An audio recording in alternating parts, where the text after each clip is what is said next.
अब निर्णयार्थको लागि पनि समय झन्डै नै नाग्न थालिसकेको हुनाले हामी आज आफ्ना धारणाहरू लिएर आएका छौँ र आवश्यक परे हाम्रा मागहरू सम्बोधन नगरिए, हाम्रा मागहरू पुनर्विचार नगरिए हामी आन्दोलनमा जानुपर्ने हामीले निष्कर्ष निकालेका छौँ।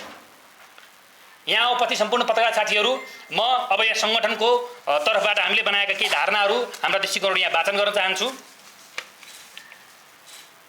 विद्यालय शिक्षा विधेयक 2080 प्रति हाम्रो धारणा। नेपालको नयाँ संविधान बनेको 8 वर्षपछि झन्डै 52 वर्ष पुरानो 2028 सालको शिक्षा ऐन विस्थापन गर्ने गरी विद्यालय शिक्षा विधेयक 2080 आउँदै गर्दा शिक्षा जस्तो महत्त्वपूर्ण विषय, आम चासो, चिन्ता र सरकारको विषय बन्नु स्वाभाविक छ। अखिल क्रान्तिकारी शिक्षा विधेयक निर्माण र संसदमा टेबल गराउनको लागि विभिन्न चरणका दबावमा सहभागी भएको छ। यो विधेयक 70 लाखभन्दा बढी विद्यार्थीहरूको भाग्य र भविष्यसँग जोडिएको छ। विद्यार्थीको प्रत्यक्ष सरकारसँग विषय राख्ने अखिल क्रान्तिकारीको चिन्ता र चासोको विषय हुनु अनिवार्य छ।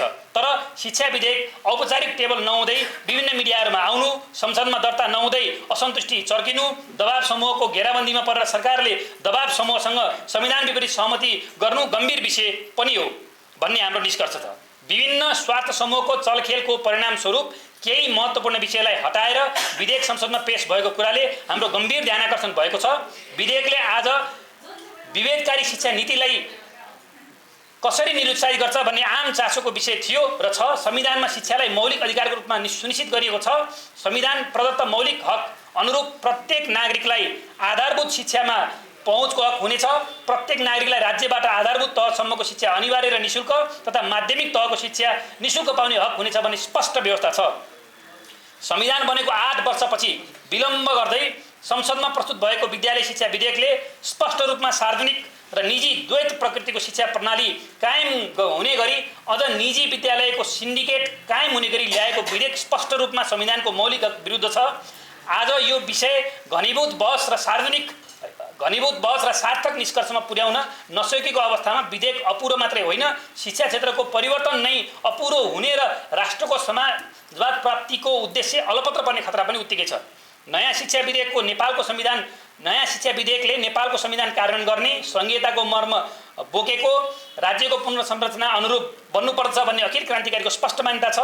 शिक्षामा दोहोरो मापदण्ड कायम हुने, संसदमा दर्ता गरिएको शिक्षाले धेरै पैसा धेरै शिक्षा, कम पैसा कम शिक्षा, छैन पैसा छैन शिक्षा भन्ने परम्परा फेरि पनि बन्न पुगेको छ। यो परम्परा भत्काउन जरुरी छ। विधेयकलाई संविधान अनुरूप बनाउन विभिन्न राजनीतिक दलका प्रमुखहरू, प्रतिनिधि सभाका सम्पूर्ण मान्यजीहरूलाई विद्यालय शिक्षा विधेयकमा रहेको विभेदकारी नीति हटाएर समानताको हक ग्यारेन्टी गर्ने नेतृत्वदायी भूमिका निर्वाह गरिदिनु हुन विशेष अपिल गर्दछौँ। तपसिल अनुसारका विषय सच्याएर अगाडि बढाउन दबाव सङ्घर्ष जारी राख्ने कुरा यसै कार्यक्रम मार्फत जानकारी गराउँदछौँ। हाम्रो सरकारहरू 1. मन्त्री परिषदद्वारा पारित हुँदा विद्यालय शिक्षा विधेयक 2080 को दफा 4 को 3 मा यो ऐन प्रारम्भ हुँदाका बखत प्रचलित कम्पनी कानुन बमोजिम स्थापना भई सञ्चालनमा रहेका संस्थागत विद्यालय यो ऐन प्रारम्भ भएको मितिले 5 वर्षभित्र शैक्षिक गुटीमा रूपान्तरण गरी सञ्चालन गर्नुपर्नेछ भन्ने व्यवस्था रहेको भए पनि संसदमा प्रस्तुत हुँदा उक्त व्यवस्थामा परिमार्जन गरी यो ऐन प्रारम्भ हुँदाका बखत प्रचलित कम्पनी कानुन बमोजिम स्थापना भई सञ्चालनमा रहेको संस्थागत विद्यालय यो ऐन प्रारम्भ भएपछि शैक्षिक गुटीमा रूपान्तरण गरी सञ्चालन गर्न सकिनेछ भन्ने राखिएको छ। यो प्रावधान सरासर संविधानको मर्म र भावना विपरीत पनि छ। नेपालको संविधान को धारा 31 को 2 ले प्रत्येक नागरिकलाई राज्यबाट आधारभूत तहसम्मको शिक्षा अनिवार्य र निशुल्क तथा माध्यमिक तहसम्मको शिक्षा निशुल्क पाउने हक हुनेछ भनी मौलिक हकको रूपमा व्याख्या गरेको छ। यसको प्रष्ट अर्थ शिक्षा राज्यको दायित्व हो, व्यापार र नाफा आर्जनको साधन होइन भन्ने हो। त्यस्तै संविधानको धारा 51 को ज को 2 ले शिक्षामा राज्यको लगानी अभिवृद्धि गर्दै शिक्षामा भएको निजी क्षेत्रको लगानीलाई नियमन र व्यवस्थापन गरी सेवामूलक बनाउने भनिएको छ। केही मुठ्ठीभर माफियाहरूको स्वार्थको लागि सरकारले आफ्नो दायित्वबाट पन्छिन मिल्दैन। बुँदा नम्बर 2, देश संघीयतामा गइसकेको अवस्थामा अहिले पनि विभिन्न बहानामा जिल्ला शिक्षा कार्यालयलाई सक्रिय बनाउन खोज्नु संघीयताको भावना विपरीत छ। जिल्ला शिक्षा कार्यालय खारेज हुनुपर्छ। विधेयकमा जिल्ला शिक्षा कार्यालय ले विद्यालयको प्रधान अध्यापक नियुक्त गर्ने व्यवस्था गरेको छ। संविधानको अनुसूची 8 को ड मा आधारभूत र माध्यमिक शिक्षा स्थानीय तहको अधिकार सूचीमा राखिएको छ। त्यसकारण स्थानीय तहको अधिकार खोज्ने गरी भएका गतिविधिप्रति सचेत रहनुपर्छ र शिक्षा सम्बन्धी समन्वयात्मक काम प्रदेशले अनि प्रत्यक्ष अधिकारको उपभोग गर्ने जिम्मेवारी स्थानीय तहलाई दिनु नै संविधानको मर्म अनुकूल हुन्छ। बुँदा नम्बर 3, जनयुद्धको क्रममा शहीद एवं बेपत्ताको सन्ततिहरूलाई पढाउनको लागि देशैभरि खोलिएका विद्यालयहरूको उचित व्यवस्थापनबारे विधेयकमा अलग्गै व्यवस्था गरिनुपर्छ। यो गरिएको छैन। बुँदा नम्बर 4, विधेयकको दफा नम्बर 23 को 2 मा राष्ट्रिय पाठ्यक्रम परिषदको गठनमा स्थानीय तह र प्रदेशलाई व्यवस्था गरिएको छ। त्यस्तै शिक्षा विभाग र पाठ्यक्रम विकास विभागको व्यवस्थाले विद्यालय शिक्षाको लागि स्थानीय तहलाई नै बलियो बनाउनु पर्नेमा त्यसबाट विचलित हुन खोजेको देखिन्छ। यो पनि केन्द्रीकृत मानसिकताकै उपज हो। यसलाई परिवर्तन गर्न आवश्यक छ। 5, मन्त्री परिषदद्वारा पारित भएको विधेयकमा राष्ट्रिय पाठ्यक्रम परिषदमा निजी लगानी विद्यालयका सञ्चालकलाई सदस्यको रूपमा राखिएको थिएन। तर संसदमा विधेयक प्रस्तुत हुँदा निजी लगानीका विद्यालयका सञ्चालक मध्येबाट मन्त्रालयले मनोनित गरेको 1 जना सदस्य रहने व्यवस्था छ। शिक्षाको निजीकरणलाई निरुत्साहित गर्दै सेवामूलक बनाउनु पर्नेमा उल्टो निजी लगानीका विद्यालयलाई सञ्चालकलाई पाठ्यक्रम परिषदमा लैजान खोज्नु शिक्षा पाठ्यक्रम निर्माण गर्ने कुरामा पनि निजीकरणको सिद्धान्तलाई प्रवेश गराउनु जस्तै हो, जुन संविधानको भावना विपरीत छ। बुँदा नम्बर 6, त्यसैगरी सार्वजनिक विद्यालयमा पढाउने शिक्षकका छोराछोरीहरू नै निजी विद्यालयमा पढाउने परिपाटीले गर्दा शिक्षकहरूमा आफ्नै विद्यालयप्रति जिम्मेवारी बोध कम हुने गरेको पाइन्छ। यो अन्तर्विरोधलाई हल गर्न सार्वजनिक विद्यालयमा पढाउने शिक्षक र राज्य कोषबाट सेवा सुविधा लिने व्यक्तित्वका छोराछोरीलाई अनिवार्य रूपमा सार्वजनिक विद्यालयमा पढाउने कानुनी व्यवस्था थप गर्नुपर्ने देखिन्छ। बुँदा नम्बर 7, हाम्रो शिक्षालय राजनीतिक भागवण्डाको अखाडा बन्नु हुँदैन। शिक्षकको नियुक्ति खुला प्रतिस्पर्धाबाट हुनुपर्छ। आन्तरिक प्रतिस्पर्धाको प्रावधान पूर्ण रूपले हटाइयोस्। बुँदा नम्बर 8, शिक्षा कोरा सिद्धान्तको स्मरण मात्र होइन, यो जीवन उपयोगी रोजगारीमूलक व्यवहारिक हुनुपर्छ भन्ने हाम्रो मान्यता हो।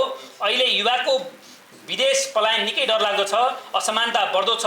यो समस्यालाई समाधान गर्ने भनेको शिक्षाको माध्यमबाट हो। अहिलेको शिक्षा प्रणाली पलायनवादी छ। शिक्षामा राम्रो गरिरहेको व्यक्ति देशभित्र केही पनि अवसर देख्न नसक्ने हुनु भनेको हाम्रा विद्यार्थी पढिरहेको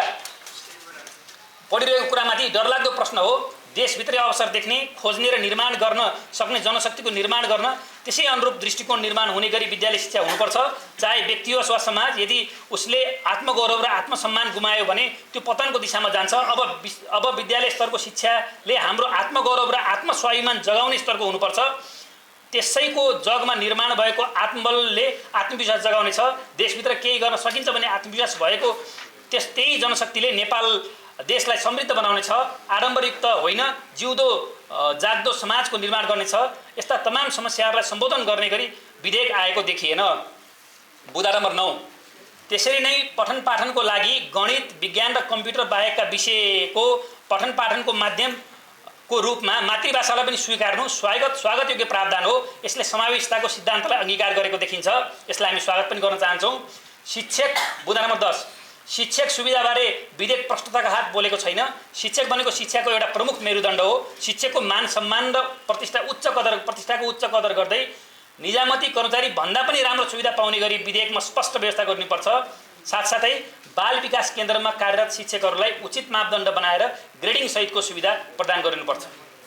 बुँदा नम्बर 11, परम्परागत रूपमा चलिरहेका धार्मिक विद्यालय, मदरसा, गुम्बा लगायतका विद्यालयलाई समकक्षता र यस्ता विद्यालयलाई मूलधारमा ल्याउने बारे विधेयक बोलेको छैन। स्पष्ट रूपमा बोल्नुपर्छ। बुँदा नम्बर 12, विद्यार्थीहरूलाई अनिवार्य 3 वटा भाषामा सिकाइनुपर्छ। 1 मातृभाषा, 2 नेपाली भाषा, 3 अन्तर्राष्ट्रिय भाषा अङ्ग्रेजी वा अन्य पनि। विद्यालय शिक्षा सम्बन्धी विधेयकमा प्रस्ताव गरिएको सबै विद्यालयहरूमा विज्ञान, गणित र कम्प्युटर जस्ता विषयहरू अङ्ग्रेजी भाषामा अध्यापन गराउने प्रस्ताव सही र वस्तुगत रहेको छ। सामुदायिक शिक्षा प्रणाली कमजोर हुनु, आर्थिक अवस्थाकै कारण सार्वजनिक शिक्षा अध्ययन गर्ने र त्यसको गुणस्तर कमजोर हुनुमा एक प्रमुख पक्ष भाषामा विभेद र विविधता पनि रहेको थियो। विज्ञान, गणित र कम्प्युटर जस्ता अन्तर्राष्ट्रिय रूपमा जोडिएका विषयहरू कक्षा 10 सम्म नेपाली भाषामा पढाउने र कक्षा 11 पछि फेरि एकैपटक अङ्ग्रेजी भाषामा लाँदा विद्यार्थीको सिकाइ र प्रतिस्पर्धामा गम्भीर नकारात्मक असर परेको थियो। त्यही भएर त्यो हामी विभिन्न मातृभाषामा पढाउने लगायतका विषयलाई हामी स्वागत गर्न चाहन्छौँ। बुँदा नम्बर 13, राष्ट्रिय पाठ्यक्रम परिषद र पाठ्यक्रम विकास केन्द्र दुवै जरुरी देखिएन। अहिले विधेयकमा दुईटा खालको संरचना देखाइएको छ। राज्यलाई बोझिलो हुने गरी एकै प्रकारका दुई संस्थाहरू राख्नुभन्दा दुवैलाई गाभेर एक निकाय कायम गरियोस्। पञ्चासिंह अध्यक्ष, अनुराग सुब्बा क्रान्तिकारी केन्द्रीय समिति।